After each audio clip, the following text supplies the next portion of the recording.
Yesaya 53 sekali lagi berbunyi, ia dihina dan dihindari orang, seorang yang penuh kesengsaraan. Dengarkan sekali lagi kalimat indah yang berbunyi, seorang yang penuh kesengsaraan. Sekali lagi, seorang yang penuh kesengsaraan. A man of sorrow, itulah terjemahan bahasa Inggrisnya. A man, kata a man lalu berbicara tentang manusia biasa. Salah satu di antara kita. Terjemahan bahasa Indonesia yang berkata seorang. Kata seorang menunjuk kepada manusia. Yesus Kristus adalah 100% Allah dan 100% manusia. Dia bukan manusia 50-50. Artinya 50% Allah dan 50% manusia berpadu dalam dirinya. Dia bukan seperti gambar putri duyung, separuh ikan separuh manusia. Tetapi dia 100% Allah dan 100% manusia. Berpadu dalam diri seorang yang bernama Yesus Kristus dari Nazaret. Karena itu disebut a man of sorrow. Seorang yang penuh penderitaan. Tetapi tekananku pada hari ini bukan pada manusianya. Karena kita telah kupas itu berkali-kali dalam serial nama Yesus dari yang 1 sampai 74. Hari ini saya tekankan kepada air mata. Penderitaan berbicara tentang air mata. Seorang yang penuh dengan penderitaan berarti seorang yang air mata mewarnai langkah hidupnya. Jadi karena itu sekalian, saudara sekalian jemaat kekasih, dalam tekanan Yesus nama yang ke-75 hari ini, tekanan khotbahku akan mengarah kepada dalam Yesus Kristus kita mengerti rahasia di balik air mata. Kata air mata lah yang akan menjadi tekanan khotbahku hari ini, bertalian dengan Yesus the man of sorrow, seorang yang penuh penderitaan. Banyak kali kita tidak melihat rahasia di balik air mata. Karena itu hari ini nama Yesus yang ke-75 ini, di dalam dia kita orang percaya menemukan rahasia di balik air mata. Dan saya menemukan 3 rahasia di balik air mata yang perlu kita kaji dalam khotbah hari ini. Yang pertama air mata Yesus, yang kedua air mata dalam pelayanan pekerjaan Tuhan, dan yang ketiga air mata sebagai tempat Allah menyelesaikan masalah manusia.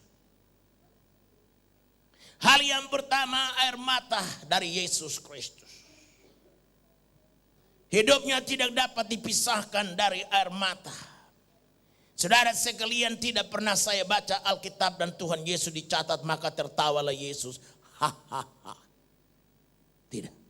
Tidak ada ayat. Tidak ada ayat Alkitab yang mencatat maka tertawalah Yesus. Hehehe. Tetapi Alkitab mencatat maka menangislah Yesus. Dan itulah ayat yang terpendek yang dicatat Alkitab. Ayat terpendek yang dicatat Alkitab, ayat yang berbunyi maka menangislah Yesus. Itu bisa dibaca dalam Yohanes pasal 11 ayatnya yang ke-35. Dia menangis di mana? Waktu dia menangis di kuburan Lazarus. Aku beri nama air mata simpati. Air mata yang berbicara bahwa aku pingin pikul bebanmu. Aku ingin menjinjing jinjingan berat yang kau jinjing. Aku ingin merasakan apa yang kau rasakan. Aku ingin memikirkan apa yang kau pikirkan. Haleluya. Aku beri nama air mata simpati. Jadi berbicara tentang air mata Yesus, maka dia berbicara tentang air mata simpati. Mungkin ada orang yang tidak peduli dengan kita. Ada orang yang tidak mau acuhkan kita. Karena memang hal-hal yang mendukung dari pihak kita tidak ada. Karena kita miskin, karena kita pendek postur tubuhnya. Karena kita tidak memiliki kepintaran, kita ditolak menjadi sampah masyarakat. Kita terkena sanksi hukum karena mungkin kita mencuri. Lalu proses di pengadilan kita divonis 1 tahun penjara. Atau kita terkena sanksi sosial oleh karena kita mungkin punya perilaku yang kurang pas sehingga tetangga tidak terima kita. Kita terkena sanksi sosial. Orang melihat kita buang muka. Orang lihat kita dan melarikan diri seperti orang terkena penyakit kusta. Itu namanya terkena sanksi sosial. Karena itu pandai-pandailah membawa diri dalam hidup bermasyarakat, berbangsa dan bernegara. Supaya kalaupun kita berbeda warna kulit, orang senang sama kita. Kalaupun kita berbeda bahasa yang kita percakapkan haleluya, tapi orang lihat kita dari jauh, tangannya sudah dilambai-lambaikannya berkata haleluya, puji Tuhan. Kalau dia orang Kristen. Haleluya, kalau dia bukan orang Kristen akan berkata assalamualaikum warahmatullahi wabarakatuh. Haleluya. Jangan orang ketemu kita di bawah muka. Istilahnya kita terkena sanksi sosial. Karena itu pandai-pandai buka gigi. Senyum. Senyum supaya orang senang dengan kita. Jadi kalaupun engkau terkena sanksi hukum, kau terkena sanksi sosial sehingga kau ditolak, haleluya, ada seorang yang simpati dengan kau. Siapa nama orang itu? Yesus Kristus dari Nazaret. Karena itu jangan terlalu duduk di situ dan menyalahkan dirimu dan angkat muka dan berkata, Tuhan memang aku salah. Aku terima ini sebagai bahagian daripada apa yang aku tabur. Tapi hari ini aku merubah sikap. Aku merubah diri. Aku meminta kau menjamahku dan menjadikan aku saluran berkat bagi orang lain. Orang selalu berdoa, Tuhan berkati aku. Tapi berapa banyak yang berkata, jadikan aku saluran berkat. Doa Yabes dalam 1 Tawari 4 ayat 10 kita sedang gumuli, berkati aku berlimpah-limpah.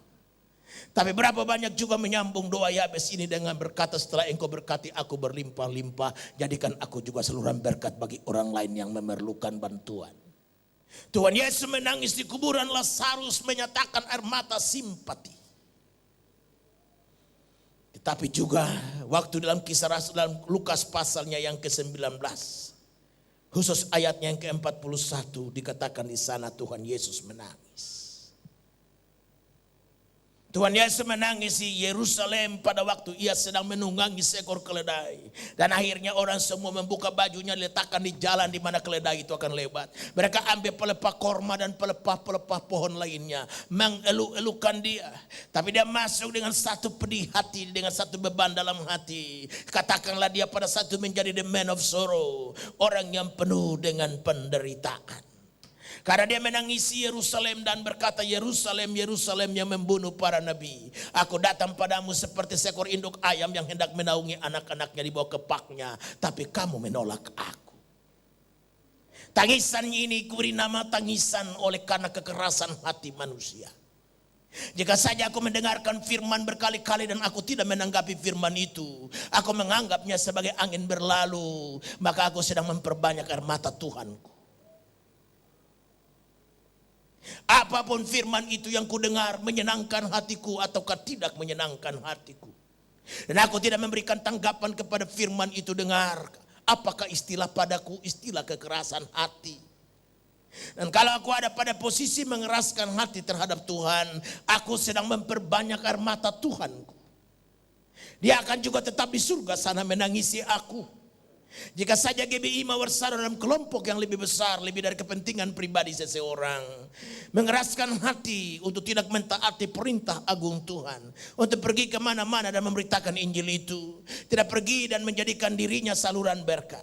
Jika saja GBI mau bersatu ini pikirkan dirinya sendiri, supaya gerejanya megah, gerejanya besar dan gagah-gagahan semata, maka dengar, GBI mau bersatu sedang ditangisi Tuhan dari surga. Aku tidak ingin gerejaku ini ditangisi Tuhan. Aku tidak ingin masing-masing kita ditangisi Tuhan karena kekerasan hati kita dalam mentaati firman-Nya. Baik secara pribadi maupun dalam secara kelompok yang bernama gereja. Biarpun gereja lain mau bikin apa silahkan. Mungkin mereka melayani tanpa visi. Mereka tidak melandasi pekerjaan Tuhan atas kemauannya Allah. Dalam sebuah buku yang saya baca di pesawat, dalam perjalanan dari Kupang menuju ke Jakarta, saya baca sebuah buku yang saya bawa. Buku itu berkata kita tidak bisa mengerjakan pekerjaan Tuhan kecuali kita mengerjakannya dengan cara Kristus. Dengar kalimat ini. Inggrisnya punya terjemahan bebas, bunyinya begini. Kita tidak bisa mengerjakan pekerjaan Allah kecuali kita mengerjakannya dengan cara Kristus. Jangan mengerjakan pekerjaan Tuhan dengan cara dunia. Jangan mengerjakan pekerjaan Tuhan dengan cara bisnis. Jangan mengerjakan pekerjaan Tuhan dengan cara kong kali kong. Jangan mengerjakan pekerjaan Tuhan dengan cara nipu-nipu. Tapi lakukanlah pekerjaan Tuhan dengan cara Kristus, barulah dia berjalan. Aku tidak ingin mengerjakan pekerjaan Tuhan di GBI Mawar Saron ini dengan cara dunia. Karena cara dunia akan lenyap, tetapi cara Allah tinggal tetap. Jika kita lakukan dengan cara dunia, haleluya, Alkitab berkata dunia dengan keinginannya akan lenyap. Tetapi Allah tinggal tetap karena dia Alfa dan Omega, yang awal dan yang akhir. Saya membaca kalimat itu, saya tersentak di dalam pesawat. Dan saya berkata, bantu aku Tuhan, untuk aku mengerjakan pekerjaan padaku, pada jemaatku GBI Mawar Saron, untuk melakukan pekerjaanmu dengan caramu, dengan cara Allah.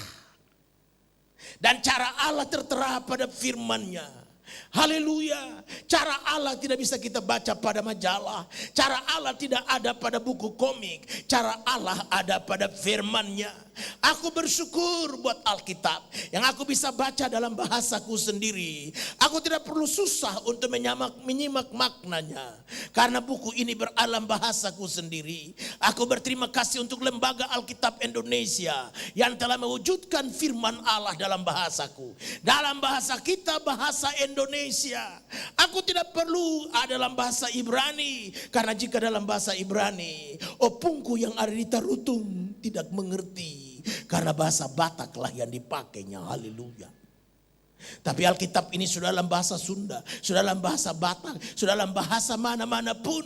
Karena Alkitab tidak mempunyai satu istilah, itu bahasa suci, untouchable, tidak boleh dijamah. Bukan, firman Tuhan itu harus dikaji dalam bahasa hari-hari, sehingga orang dapat menyimak makna dan kemauan Allah. Sehingga kemauan Allah lah yang menjadi landasan hidup kita. Karena firman Tuhan itu pelita pada kaki dan terang pada jalan. Dan kalau kita berjalan cara Allah, maka berkat Allah menyertai kita. Kalau kita berjalan cara Allah, haleluya, sukses yang dari Allah menjadi bahagian kita. Dan sukses Allah itu sama seperti anggur yang bukan saja ada pada permulaan pesta. Anggur baik ada bukan pada pertengahan pesta saja, tapi anggur baik pun ada pada akhir pesta. Saya berkhotbah di Kupang, saya berkata tentang 7 mujizat yang dilakukan Kristus. Mujizat yang pertama ialah dirubah air jadi anggur. Air jadi anggur membuktikan Jesus Christ is the Lord of the excellency. Excellency artinya kualitas nomor 1. Excellent. Berkat nomor 1. Haleluya. Karenanya itu dikala air berubah menjadi anggur dan disuguhkan kepada yang punya pesta. Dia berkata biasanya orang suguhkan anggur bagus di permulaan pesta. Tidak pada pertengahan dan akhir pesta. Orang menyuguhkan anggur yang kurang bagus. Tetapi anggur yang dari Tuhan, alias berkat, rahmat dan anugerah yang dari Allah, dia tidak saja bertahan pada permulaan pesta, tetapi pada pertengahan pesta dan akhir pesta, bahkan terus sampai pada pesta-pesta lainnya, bahkan sampai pada pesta anak domba Allah yang ada di surga. Karena itu siapa yang tidak ingin berkat yang bertahan lama? Banyak orang berkat cuma dimakan pada generasinya doh. Bahkan belum sampai pada generasinya, di hari tuanya pun dia sudah jatuh miskin. Dulu bawa helikopter di hari mudanya, hari tuanya bawa helicak. Walaupun helinya sama.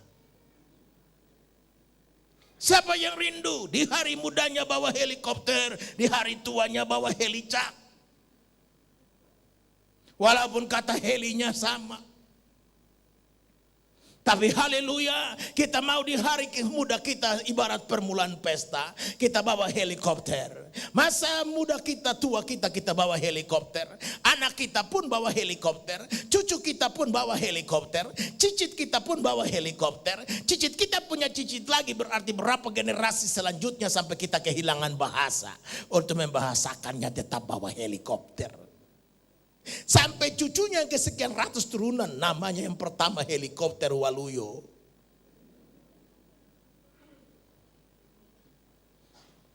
Haleluya. Lakukan pekerjaan Tuhan dengan cara Allah. Saudaraku sekalian, karena itu, jika aku keraskan hati, maka aku menjadi orang yang menambah tangisan Tuhan.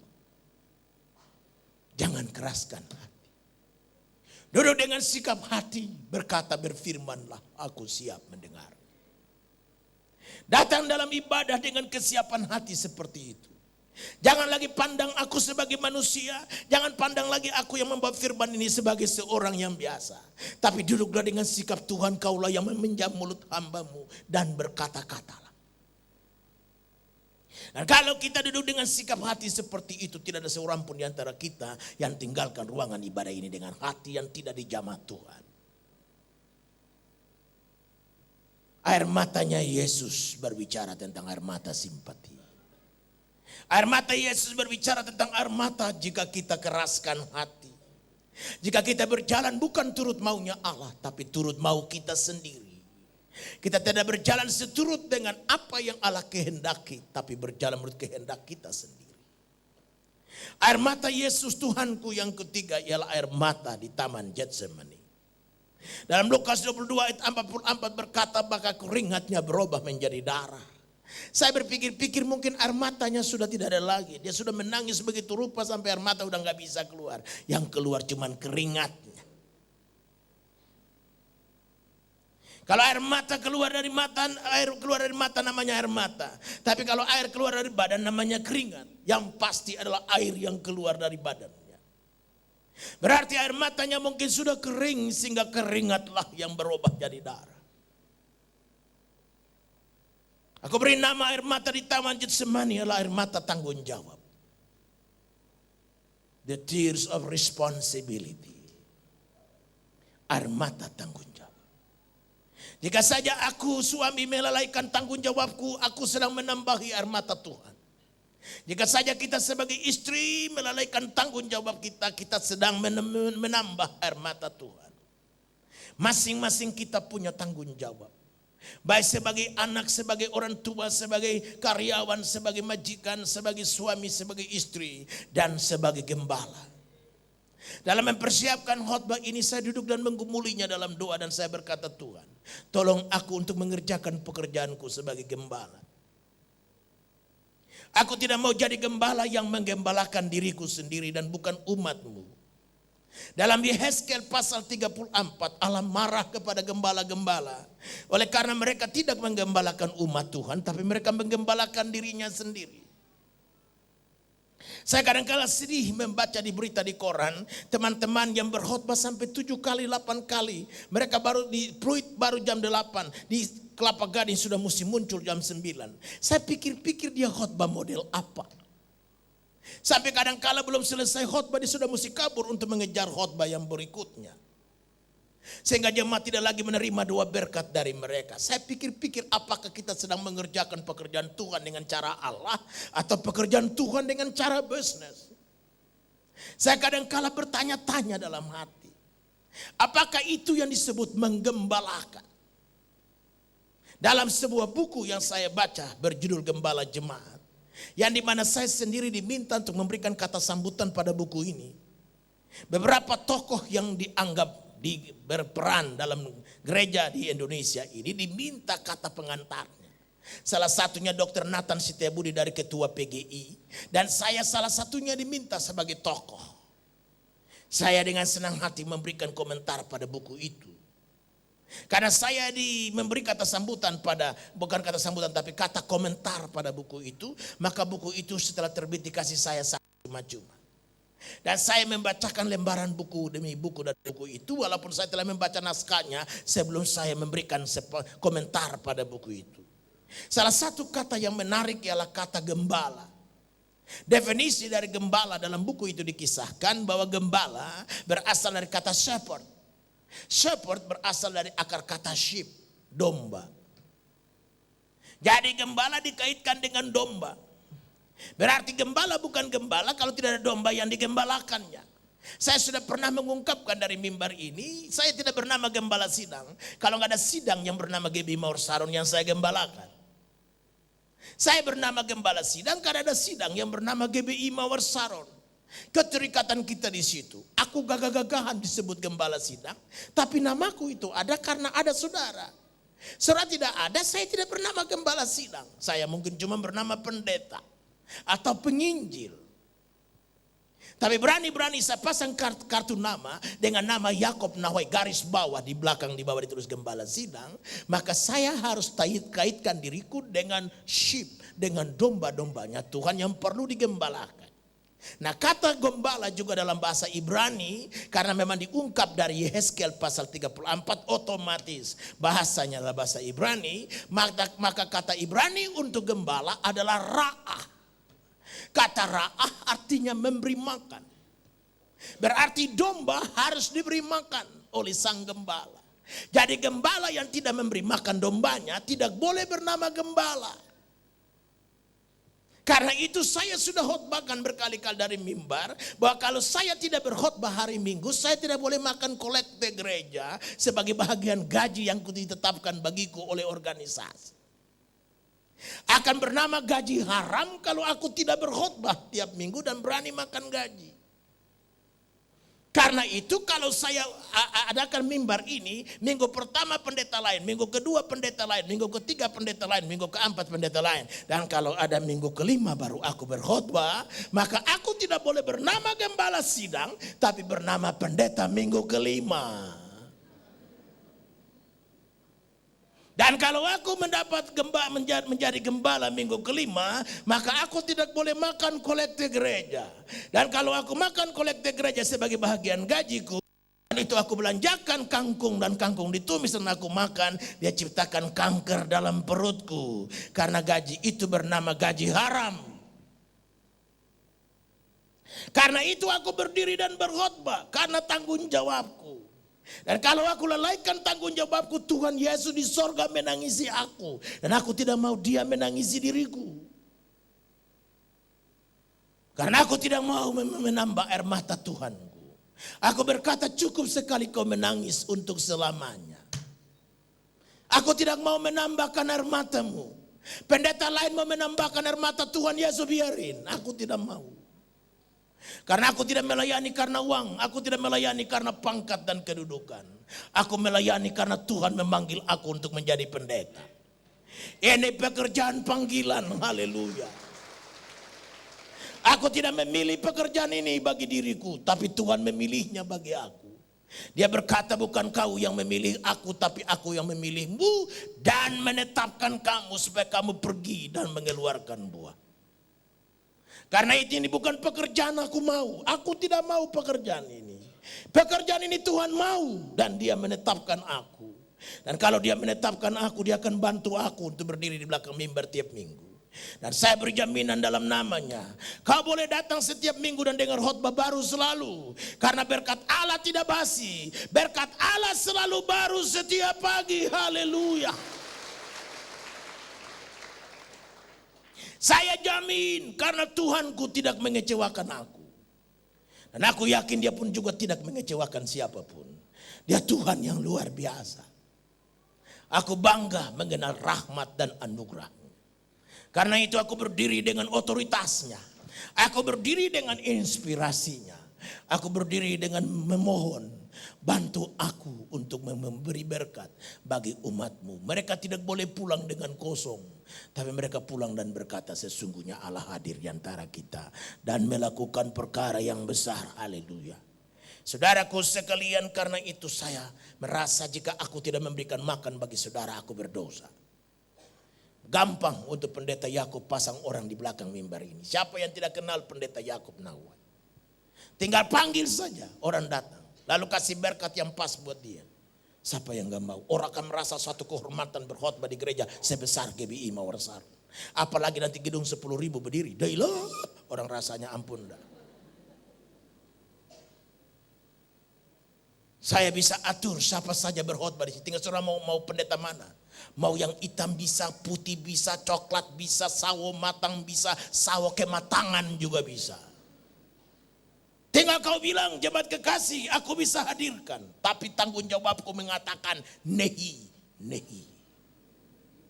Aku harus berdiri setiap minggu. Pendeta lain kau mau dengar hari Kamis di KKR.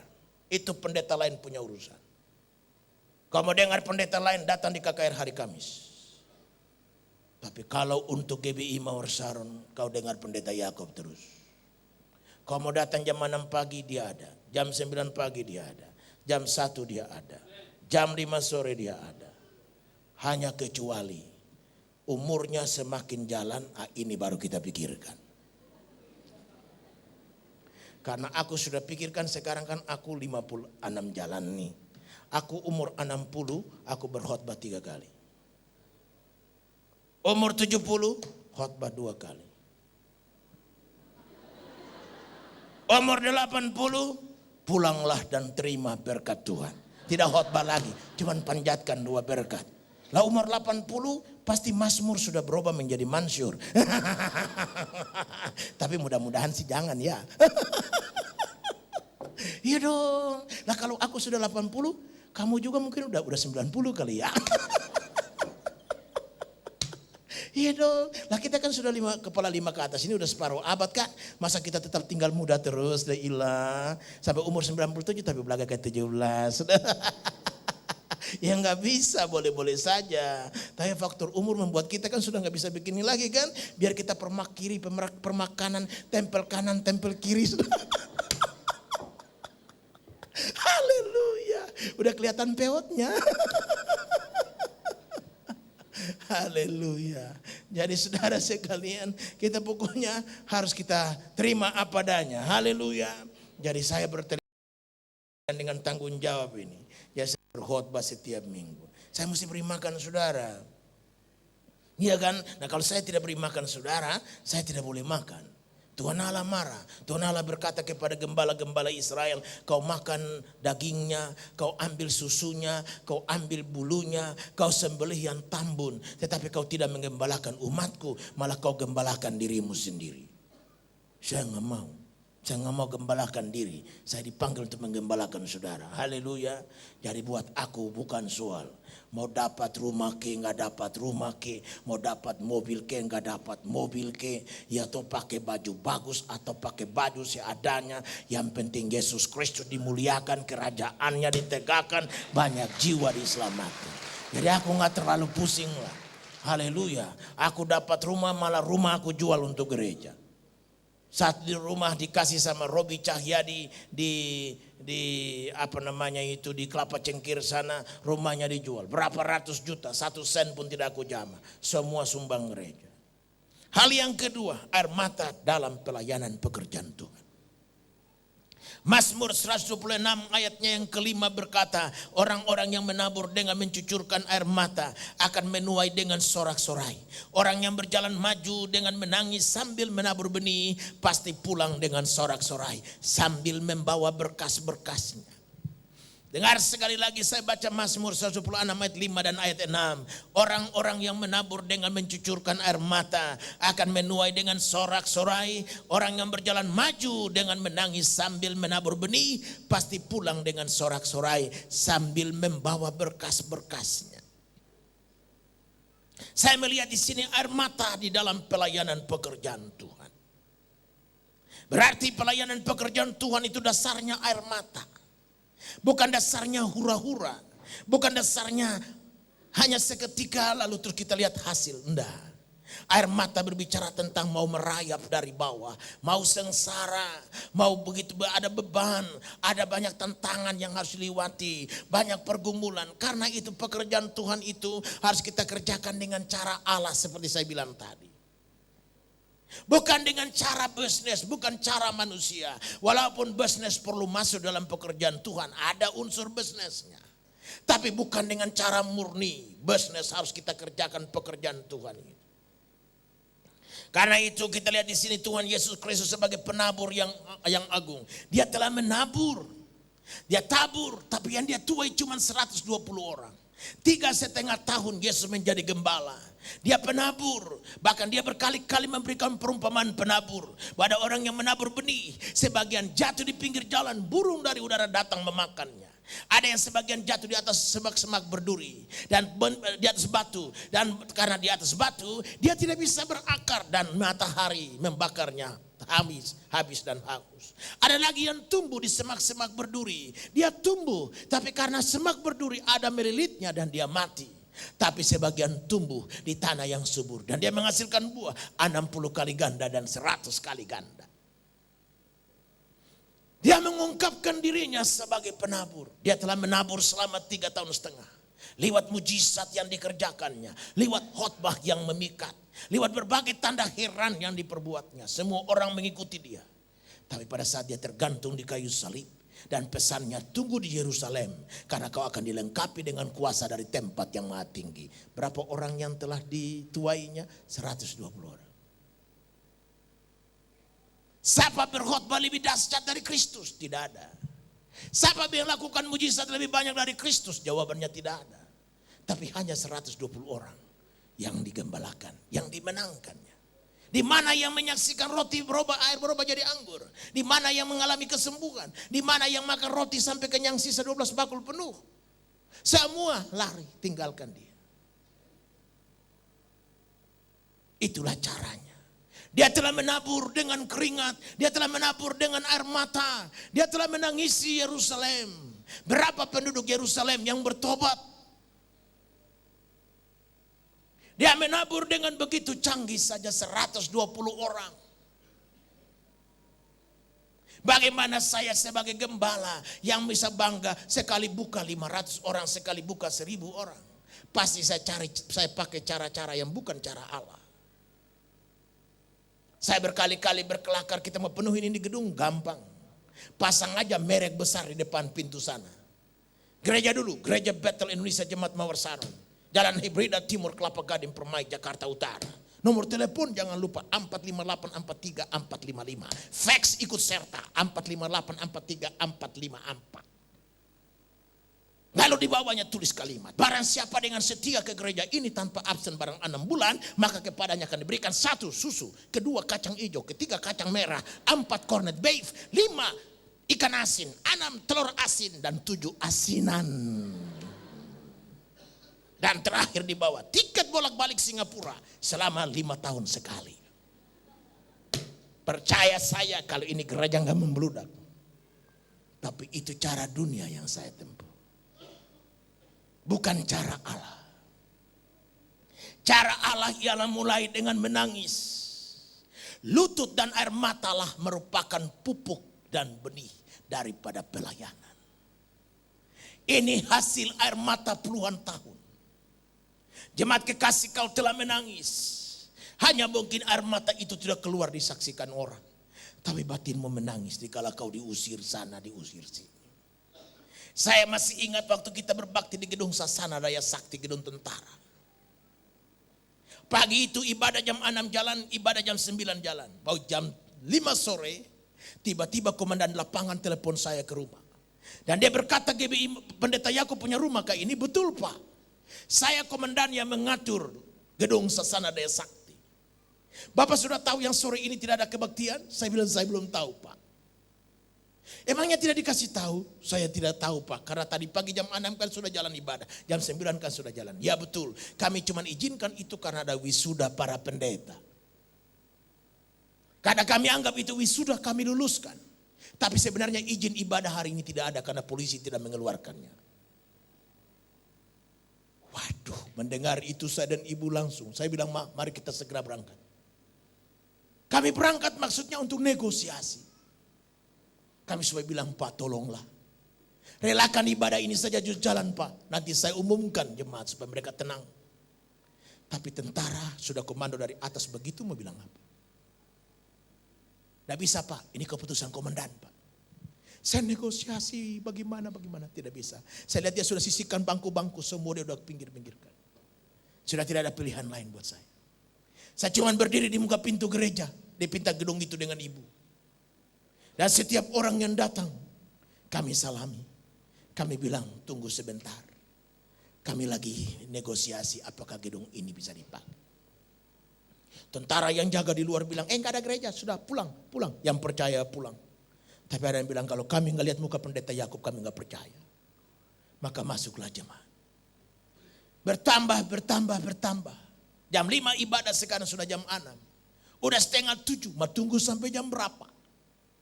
Maka saya sebagai pemimpin harus berkata, jemaat kekasih, anggaplah ibadah ini ibadah yang paling pendek. Ibadah yang paling pendek yang kita kerjakan. Mari kita menyanyi satu lagu dan kita akan akhiri dalam doa. Ratusan orang berdiri di muka gedung Sasana Daya Sakti, disaksikan tentara dengan senapan. Kami menyanyi, aku memuji kebesaran. Lagu itu rasanya gak keluar lagi, dia nyangkut di kerongkongan. Karena air mata yang tertumpah. Jemaat semua sudah gak nyanyi lagi, cuman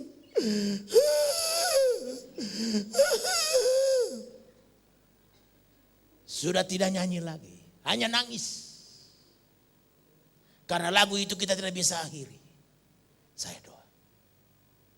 Saya doa selesai, saya berkata anggaplah ibadah selesai. Saya dan ibu akan berdiri dan pegang tangan dengan saudara. Maka mereka datang dan berkata, Pak, kuatkan hati. Saya yang biasa hibur mereka, sekarang mereka yang hibur saya. Kuatkan hati, Pak, kuatkan hati. Inang, ini gedung air mata. Kita telah menabur dengan air mata, pantaslah kita menuai dengan sorak-sorai. Tidak ada pelayanan tanpa air mata. Gak ada pelayanan yang hura-hura, lahir gereja, gak ada. Kalau ada begitu dia pakai cara dunia, bos. Dan kalau cara dunia tunggu tanggal mainnya. Cara dunia memang gak bertahan, cara Yesus Kristus bertahan. Dari dulu, sekarang, dan sampai selama-lamanya.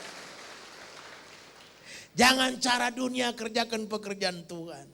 Pekerjaan Tuhan harus dikerjakan dengan cara Tuhan sendiri. Cara Tuhan ialah tabur dengan air mata. Aduh, kalau saya lihat 20 tahun lebih menggembalakan. Ini 24 tahun sudah ini. Februari akan datang tahun depan itu 25 tahun penggembalaan gereja ini. 25 tahun ini kalau air mata kita ditampung, saya udah gak tahu berapa drum. Yang kita sudah menangis karena ini pelayanan. Berapa air mata orang tertumpah dalam doa semalam suntuk. Berapa banyak orang air mata tertumpah di doa pagi. Berapa banyak air mata tertumpah di kelompok-kelompok doa puasa. Jika air mata itu ditampung, udah gak tahu berapa drum air mata. Kita mulai pelayanan dengan air mata. Memang barang siapa yang menabur dengan air mata, kata Alkitab, dia akan menuai dengan tempik sorak. Tapi siapa yang memulai dengan tempik sorak, akan menuai dengan alinangan air mata. Udah rumusannya gitu, bos. Udah gak bisa tawar-tawar lagi. Jadi sekarang ini kita lihat bagaimana firman Tuhan digenapi. Rasul Paulus menabur dengan air mata. Karena itu dia menjadi seorang rasul yang dahsyat, yang besar. Dalam Kisah Rasul pasal 20, di Pulau Miletus, dia panggil tua-tua sidang dari Efesus. Tua-tua sidang dari Efesus ini datang. Dan dia berkata begini, khususnya ayat 31 dari Kisah Rasul pasal 2. Dia berkata begini, bahwa dengan air mataku, Kisah Rasul 20 ayat 31. Dia katakan, dengan air mataku dan tangisku aku mengajar kau dari rumah ke rumah. Dan kalau ada di antara kamu yang tidak selamat, darahmu tidak tertanggung lagi atas tangan. Dia berbicara tentang air mata. Dia berbicara tentang air mata sebagai dasar daripada pelayanannya. Air mata berbicara tentang kasih. Air mata berbicara tentang kepedulian. Air mata berbicara soal tanggung jawab. Air mata berbicara soal dia mengerjakan pekerjaan Tuhan mulai dengan merayap, dengan menderita, dengan rasa sengsara dan sakit yang luar biasa. Kepada jemaat di kota Korintus, dalam 2 Korintus pasalnya yang kedua, ayat yang keempat, Rasul Paulus berkata begini. Sekali lagi 2 Korintus 2 ayat 4. Aku menulis kepada kamu dengan hati yang sangat cemas dan sesak, dan dengan mencucurkan banyak air mata. Garis bawahi, dengan mencucurkan banyak air mata. Bukan supaya kamu bersedih hati, tetapi supaya kamu tahu betapa besarnya kasihku kepada kamu semua. Rasul Paulus berkata, banyak air mata yang kucurahkan pertanda kasihku kepadamu. Pekerjaan Tuhan itu harus dikerjakan berdasarkan kasih Tuhan. Kasih Tuhanlah yang mendorong kita jadi pendeta. Kasih Tuhanlah yang mendorong kita melayani pekerjaan Tuhan. Kalau bukan kasih sebagai dasar yang membuat kita cucurkan air mata karena pekerjaan Tuhan itu, biasanya dia nggak jalan. Gereja sekarang tidak kekurangan para pengkhotbah. Pengkhotbah-pengkhotbah hebat mewarnai gereja. Gereja sekarang tidak kekurangan orang-orang yang bernama manajer atau orang-orang yang mengerti manajemen. Gereja diatur rapi. Sekarang gereja kekurangan gembala. Orang-orang yang betul berhati gembala, orang-orang yang betul peduli, orang-orang yang betul menyatakan kepeduliannya kepada pekerjaan Tuhan. Yang lain tidak dilihatnya, tetapi bagaimana kasih Tuhanlah yang mendorong dia. Rasul Paulus berkata, kasih Kristuslah yang menggerakkan kami. Haleluya. Kepada jemaat Korintus dia berkata, air mataku, lambang kasih dan perhatianku kepada kamu. Timotius sebagai anak rohani dari Rasul Paulus, dia menerangkan tentang air mata juga. Dalam 2 Timotius 1 ayat yang keempat, Rasul Paulus berkata, dan apabila aku terkenang akan air matamu yang kau curahkan, aku ingin melihat engkau kembali supaya penuhlah kesukaanku. Rasul Paulus berbicara tentang air mata dari Timotius. Berarti tidak ada seorang pendeta yang melayani tanpa kasih yang mendorongnya. Tanpa rela berkorban, jangankan air mata, keringat bahkan nyawa sekalipun. Rasul Paulus berkata, aku tidak bilangkan semua itu beruntung bagiku. Bahkan ku anggap sampah jika kubandingkan dengan Kristus dan kemuliaannya. Haleluya. Betapa maju pekerjaan Tuhan itu. Betapa Yesus Kristus semakin disanjung, ditinggikan dan diagungkan. Kalau semua pelayan Tuhan itu melayani dengan kasih. Gambaran dari air matanya yang tertumpah. Gambaran mulai dari merayap, dari bawah. Dengan sengsara mewarnai pelayanan itu. Aduh, betapa maju pekerjaan Tuhan itu. Gereja akan berkembang dan menjadi garam dan terang bangsa ini. Dan garam dan terang bangsa-bangsa. Hudson Taylor, seorang misionaris yang dikirim ke Tiongkok.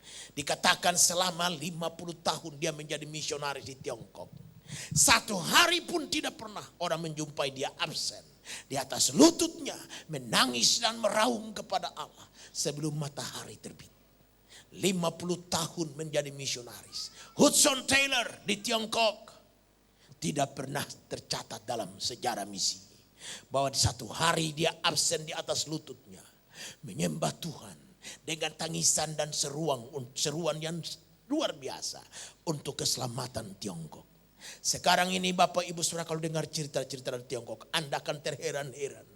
Anda akan merasa malu. Oleh karena kau pikir kau sudah hebat melayani, masih belum seberapa dibandingkan dengan mereka. Orang-orang yang siap pasang dada untuk Injil. Mereka rela disiksa, dianiaya, masuk dalam penjara. Saya pernah membaca satu kisah dari seorang yang dia begitu ditangkap karena dia memberitakan Injil. Dia disiksa dan dianiaya, dimasukkan dalam kam-kam. Di dalam musim dingin dikeluarkan tanpa pakai baju. Tapi mereka menghadapi semua dengan tabah. Bahkan dia dalam penderitaan yang begitu rupa mendapatkan surat dari istri minta cerai. Karena istrinya tidak kuat tahan, ditinggalkan oleh suaminya. Dia ambil surat itu, dengan linangan air mata dia bawakan kepada Tuhan. Dan dia berkata, apakah ini upah yang kau berikan padaku sebagai seorang yang melayanimu? Katakan ini upah, aku menerimanya dengan sukacita. Saudara, luar biasa gerakan besar-besaran di Tiongkok sekarang ini.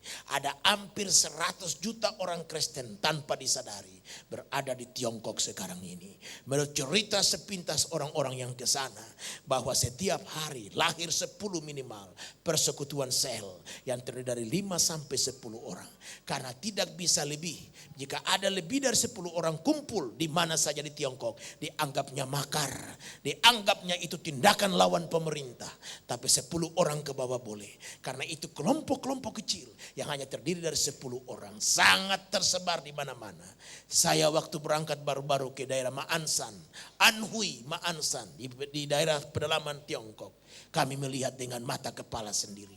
Bagaimana dalam pelayanan itu mereka datang dan mengisahkan kepada saya dan rombongan dari Jakarta. Bahwa kadang-kala mereka berpindah-pindah rumah karena ada polisi sudah mengincar. Kalau datang ke situ akan ditangkap. Sehingga mereka pindah-pindah rumah. Sepertinya dunia tidak layak bagi mereka. Semua itu mereka perbuat hanya untuk Tuhan dan pekerjaannya. Air mata telah mewarnai pekabaran Injil. Air mata mewarnai pelayanan pekerjaan Tuhan sobatku. Karena itu itu berhati-hatilah. Jika kau kenal pendeta yang cuma hura-hura dalam pelayanan, kasih tahu sama dia, Pak, minta maaf Pak. Pelayanan tidak dimulai dengan cara begini Pak. Pelayanan dimulai dengan air mata. Kita harus banyak berdoa. Dan kalau kita berdoa, kita akan melihat Allah tidak kekurangan akal. Karena dia berdiam di atas hati yang hancur dan luluh lantak. Kalau ada air mata, Allah tidak kuat tahan. Allah tidak kuat tahan melihat air mata seorang yang mengenal namanya. Dia akan segera turun tangan. Masih ingatkah kita cerita? Pada waktu gereja mula-mula dianiaya, banyak air mata yang tertumpah. Banyak darah yang telah mewarnai pelayanan saat itu. Mereka cuma datang dan berseru kepada Tuhan. Kristus sebagai bos di atas segala bos. Turun tangan langsung dan beracara. Dia jumpa dengan seorang yang menjadi penganiaya gereja. Seorang yang menjadi provokator intelektual. Siapa nama orang itu? Saulus dari Tarsus. Dia berurusan dengan dia di pintu Damaskus. Kalau sampai bos turun tangan sendiri, it is very very important. Bos di atas segala bos turun tangan. Karena air mata yang dicurahkan. Tuhan tidak kuat tahan kalau lihat air mata kita. Karena itu apapun yang kita hadapi, bawa dalam air mata kepada Tuhan. Dan inilah perkara yang ketiga yang perlu kita kaji sekarang. Air mata adalah tempat bagi Allah untuk menyelesaikan masalah kita. Dengar sekali lagi, air mata adalah tempat bagi Allah untuk menyelesaikan masalah kita. Relakan saya baca Mazmur 34 ayat 19 dan 20. Mazmur 34 ayat 19 dan 20 berkata, Tuhan itu dekat kepada orang-orang yang patah hati. Dan dia menyelamatkan orang-orang yang remuk jiwanya. Kemalangan orang benar banyak, tetapi Tuhan melepaskan dia dari semuanya itu. Garis bawahi kalimat menarik ini, kemalangan orang benar banyak, tetapi Tuhan melepaskan dia dari semuanya itu. Saudara, kemalangan orang benar itu banyak. Jangan berpikir menjadi orang benar itu harus bebas dari masalah. Jangan sekali-kali berpikir begitu. Alkitab tidak mengatakannya. Alkitab mengatakan dalam dunia ini kau mengalami banyak sengsara, tetapi pertetapkanlah hatimu. Kemalangan orang benar itu banyak, kata pemazmur. Tapi Allah tidak kekurangan metode untuk melepaskan mereka. Asal kita pandai membawa masalah kita dalam doa dengan penuh linangan air mata. Kita datang meraung dan menangis. Berapa banyak contoh air mata telah menyelesaikan berbagai persoalan. Ambil contoh dalam 2 Raja-Raja pasal yang ke-20 tentang Raja Hizkia. Raja Hizkia bersalah dan berdosa terhadap Tuhan. Allah memberikan satu penyakit kepadanya yang tak terobati. Dan Nabi Yesaya diutus lagi sama Tuhan. Untuk bilang sama dia bahwa kau punya umur sekarang ini akan dicabut. Tuhan akan mencabut nyawamu sekarang. Hizkia menyadari. Dia tahu bahwa air mata adalah tempat di mana Allah menyelesaikan persoalan. Maka dengan meraung dan menangis, kata kedua Raja-Raja pasalnya yang ke-20. Maka meraung dan menangislah Hizkia, katanya. Dia palingkan wajahnya ke ranjang, ke tembok ranjang tempat tidurnya. Dan dia meraung dan menangis. Dia menyesali dosa. Dia berkata, Tuhan, jika aku bersalah ampuni aku. Air matanya sebagai dicurahkan sebagai tahta Tuhan. Dan Allah turun di atas tahta itu dan menyelesaikan persoalannya.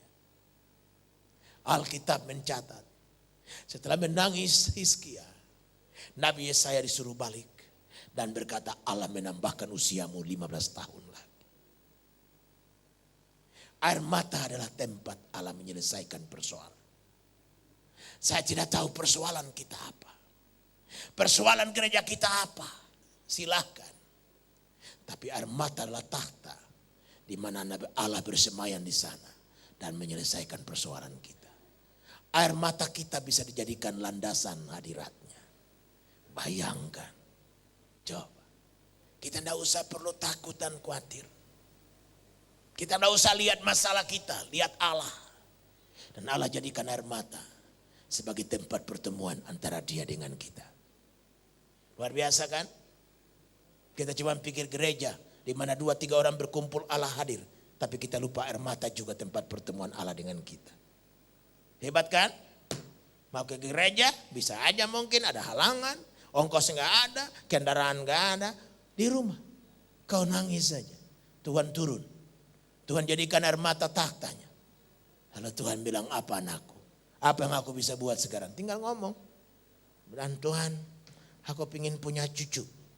Anakku telah nikah sekian lama belum melahirkan. Beres, Tuhan bilang. Tahun depan beres kau gendong cucu. Mau yang satu aja atau kembar sekalian? Habis kebaktian tadi, seorang ibu sudah tunggu saya di luar. Dia udah pegang-pegang perutnya. Dia bilang, Om Pendeta minta maaf, bisa doakan saya sebentar? Boleh. Kata saya, doa untuk apa ini? Aduh, mau melahirkan, ini anak kembar dalam perut saya. Lalu kapan kata dokter mau dioperasi? Nanti hari Rabu. Oh, bayangkan, pagi ini saya doakan anak kembar. Kau mau kembar berapa? Tinggal minta.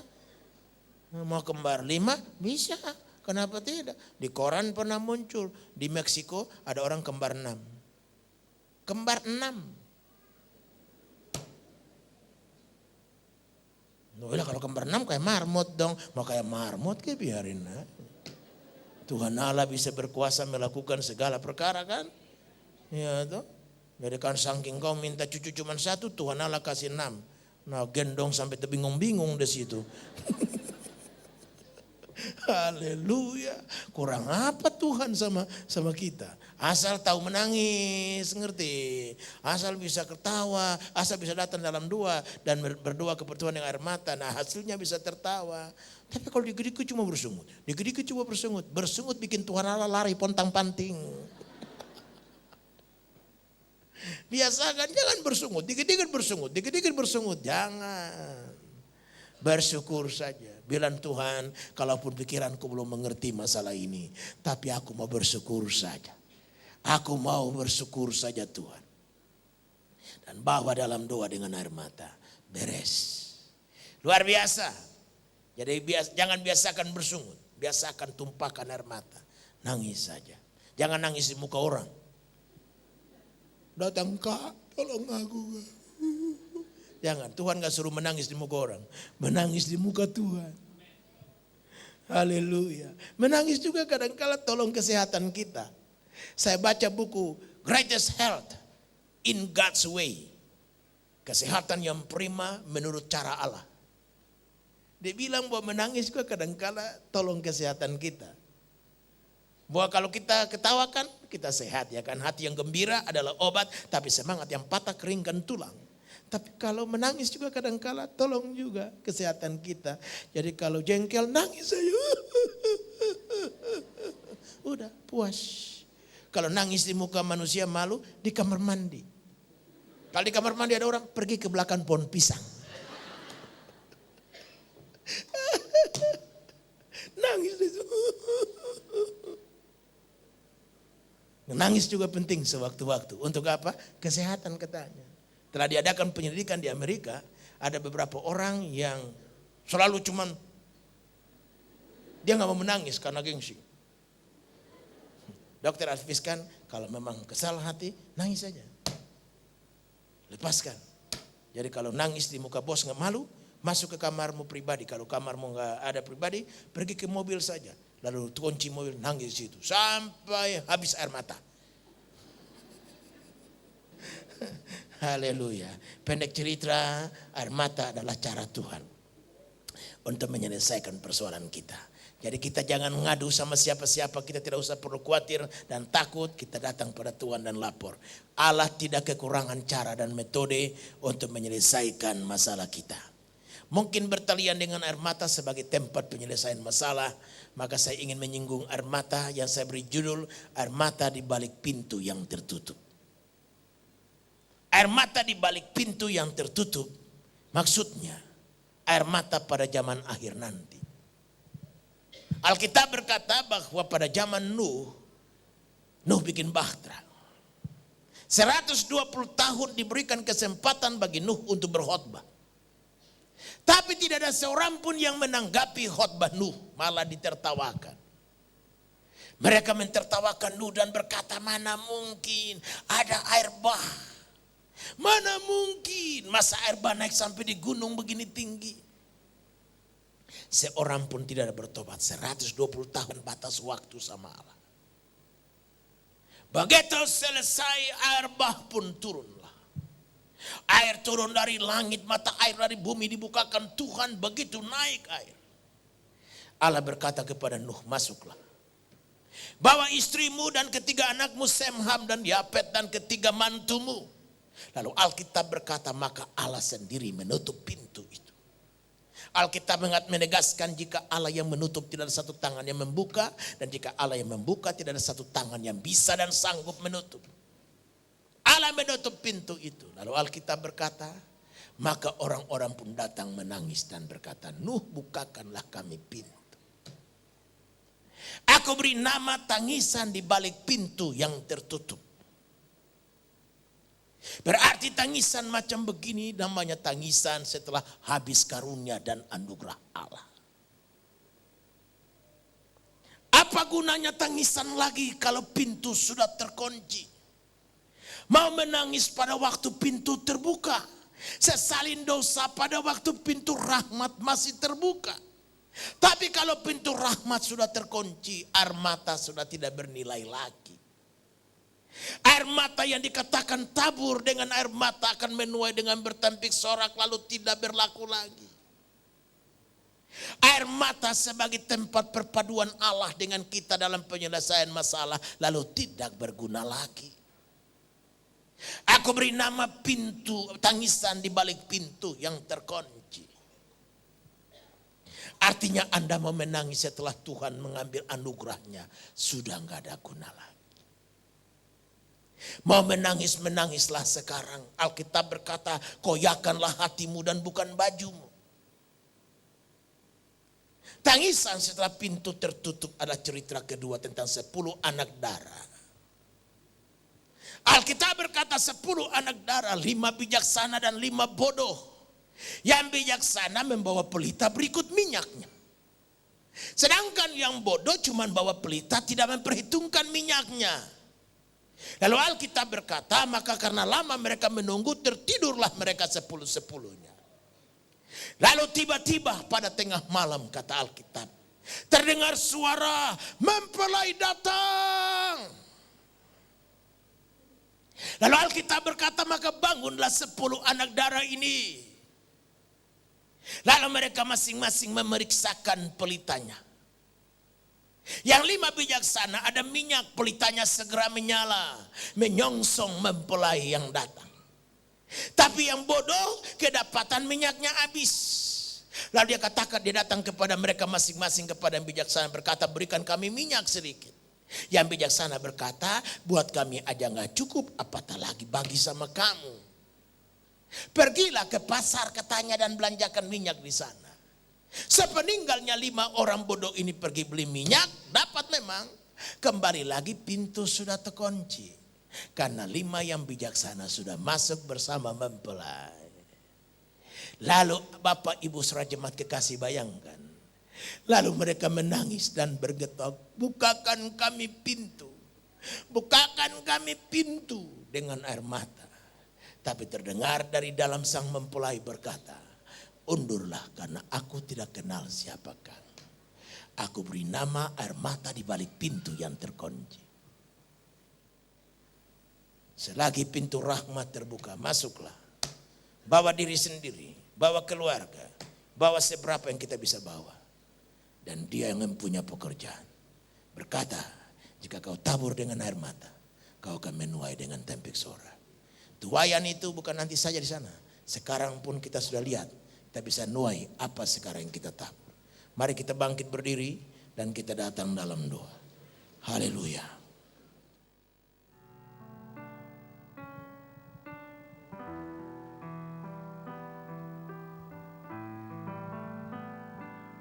Buatlah jalanmu dalam saya, dalam saya.